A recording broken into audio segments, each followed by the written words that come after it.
Salam alaykum wa rahmatullahi wa barakatuh.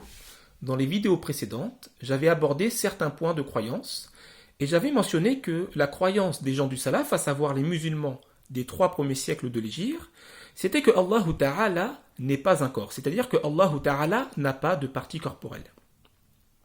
Je m'étais appuyé pour cela sur le célèbre recueil de hadith de l'imam al-Bukhari.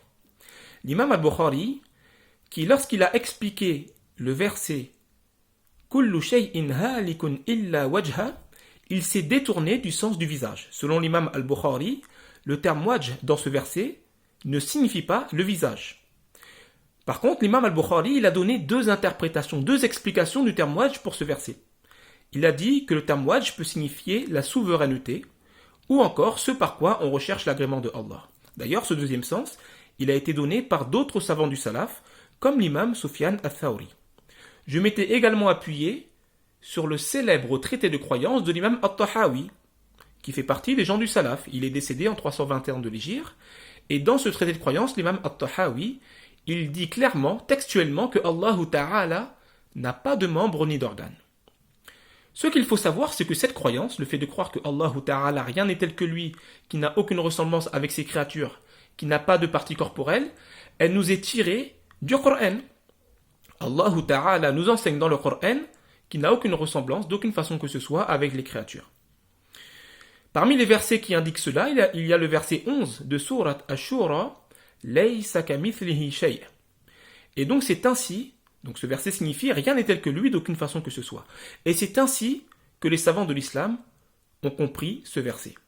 Donc aujourd'hui, je vous ai pris le livre Al-Iklil du grand savant de l'islam, l'imam As-Suyuti. Donc c'est un savant qui est mort en 911 de l'Hégire. Il est connu dans la science du hadith, dans la science du tafsir et dans de nombreuses autres sciences. Donc l'imam As-Suyuti, lorsqu'il explique le verset 11 de Surat Ash-Shura, il dit, le verset, la parole de Allah Ta'ala, Laysa kamithlihi shay', il y a en cela une réfutation donc de la croyance des mushabbiha. Les mushabbiha, ce sont les assimilationnistes, ceux qui font ressembler Allah aux créatures, comme c'est le cas des wahhabites à notre époque. Ensuite, il dit, donc il y a dans ce verset une confirmation que Allah Ta'ala n'est pas une substance, qu'il n'est pas un corps, qu'il n'est pas une caractéristique des corps, qu'il n'a pas de couleur, qu'il n'est pas un goût, et qu'il n'est pas incarné dans un endroit et qui ne dépend pas du temps. D'accord ? Donc ici, il précise bien que Allah Ta'ala n'occupe pas un endroit et qu'il ne dépend pas du temps. Donc l'imam As-Suyuti nous explique que ce verset, il nous est suffisant pour réfuter les mushabbiha. Donc ce verset, le verset 11 de Surat Ash-Shura, le verset Laysa kamithlihi shay', il nous suffit pour réfuter les wahhabites. Les wahhabites qui prétendent que Allah Ta'ala aurait des parties corporelles. Les wahhabites qui prétendent mensongèrement être sur la voie des gens du salaf. Les wahhabites qui disent nous sommes salafis, mais qui attribuent à Allah Ta'ala les parties corporelles. Les wahhabites qui ont pour croyance que le terme yad au sujet de Allah signifie la main. Les wahhabites qui ont pour croyance que le terme wajh au sujet de Allah signifie le visage.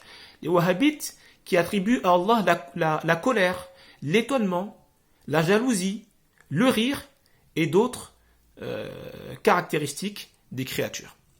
Donc je vous retrouve incha'Allah pour une prochaine vidéo. Barakallahu fikum.